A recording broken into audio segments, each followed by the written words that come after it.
Welcome to 16th edition of Arogyam Katta.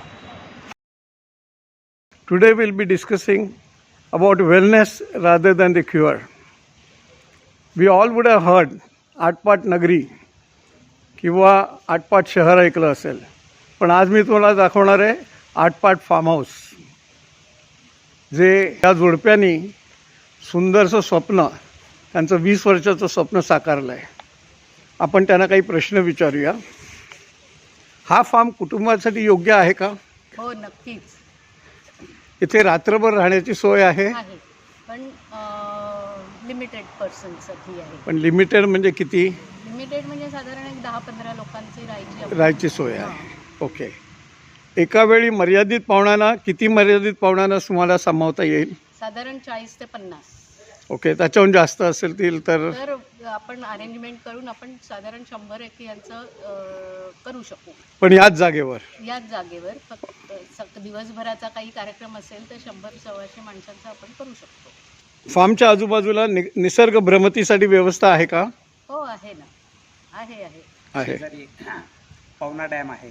हां. त्यानंतर कोणाला देवदर्शन करायचं असेल तर आळंदी, देहू ओके. जवळच आहे.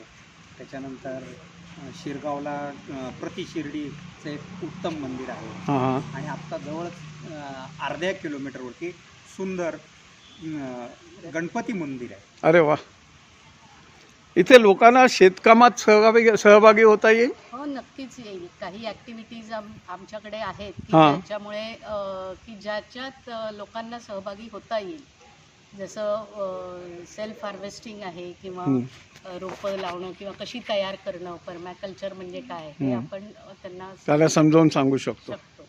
हा पाळीव प्राण्यांसाठी, माझ्याकडे समजा कुत्रा आहे किंवा मांजर आहे, मी त्यांना इथे घेऊन येऊ शकता, पण असं आहे की त्यांना आवरून ठेवायला लागेल, कारण आपल्या इथे काय आहे की कोंबड्या किंवा बदकं असं आहेत की त्यांना इजा नको पोचायला, याची काळजी मात्र घ्यायला लागेल. इजापेक्षा त्यांचं ते भक्ष्य होईल, जेवण होईल. बरोबर.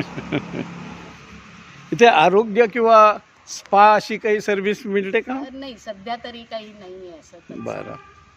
हा फार्म हाऊस डिसेबल्ड एनेबल्ड आहे? म्हणजे समजा कोणी व्हीलचेअरवर असेल किंवा आणि काही डिसेबिलिटीज असतील, मेंटल डिसऑर्डर असेल तर? मेंटल डिसऑर्डर किंवा ह्यांच्यासाठी हा नक्कीच आहे, कारण एक तर निसर्गाच्या सान्निध्यात आहे, खूप मोकळे वातावरण आहे की ज्याच्यामुळे त्यांना नक्कीच फायदा होईल किंवा फ्रेश वाटेल.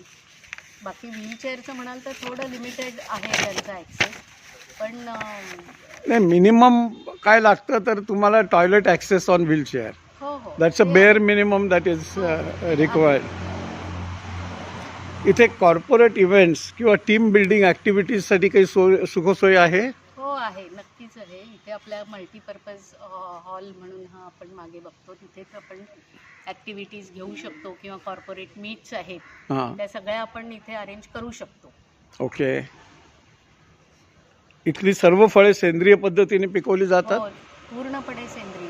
अख्खा फार्म हाऊस पूर्णपणे क्षेत्रीय पद्धतीने. तळ्यात पाहुण्यांना पोहायची सोय आहे? नाही. फार्मवर येण्यासाठी वाहतुकीची व्यवस्था तुम्ही करता? जर का एखाद्याची अशी स्पेसिफिक रिक्वायरमेंट असेल किंवा गरज असेल की नाही बाबा आमचा ग्रुप आहे पण आम्हाला अशी आहे, तर अरेंजमेंट नक्की करू शकतो आपण. ओके. फार्मवर वायफाय आहे? आहे. लहान मुलांसाठी खेळण्याचे सेपरेट ठिकाण आहे? सेपरेट ठिकाण आता आम्ही ते इन प्रोसेस आहे, पण होईल लवकरच ते होईल, कार्यान्वित होईल. ओके. स्वयंपाक शिकवण्याचे क्लासेस किंवा डेमो काही हे आहेत? मला शिकायचं आहे, भाकरी करायची आहे, कारण आजकाल शहरातल्या लोकांना भाकरी कशी करायची आहे बऱ्याच बायकांना माहिती नसतं, किंवा चुलीवरचं वांगं, भाजलेलं वांगं आणि त्याचं भरीत, ही चव प्रत्येकाच्या, बऱ्याचशा लोकांच्या तोंडावर असते, पण ती करायची सोय नसते. हो, आहे. तर असं काही तुम्ही करता का? हो, आपल्याकडे चूल वगैरे सगळं काही आहे, पण ही एक नवीन आयडिया आहे की जी आम्ही इम्प्लिमेंट करू नक्कीच, आणि सुरू करू, म्हणजे सुरू करता येईल आपल्याला आणि करू. ती एक थोड्या दिवसात ती होऊ शकेल. अगदी नक्की.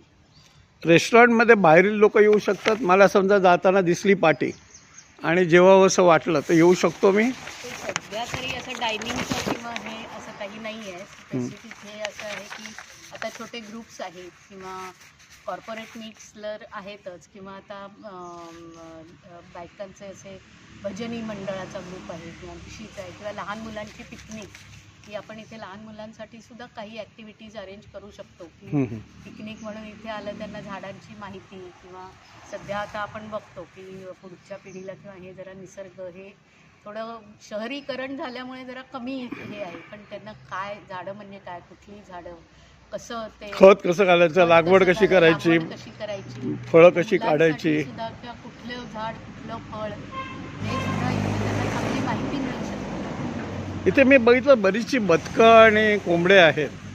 त्यांना कोणाला खाऊ घालायची इच्छा झाली तर करता येते का हो? आमच्या रिप्रेझेंटेटिव्हच्या समोर म्हणजे ते करू शकतात. हां त्यांना जर का हाऊस असेल करायची, की त्यांना आपण असते हाऊस की अरे आपण घातलं की ते खातात किंवा हे ते तर करू शकतात. पण फक्त असं आहे की स्वतंत्रपणे नाही, आमचा एक कोणीतरी एम्प्लॉई तिथे असला म्हणजे मग बरं पडेल ते.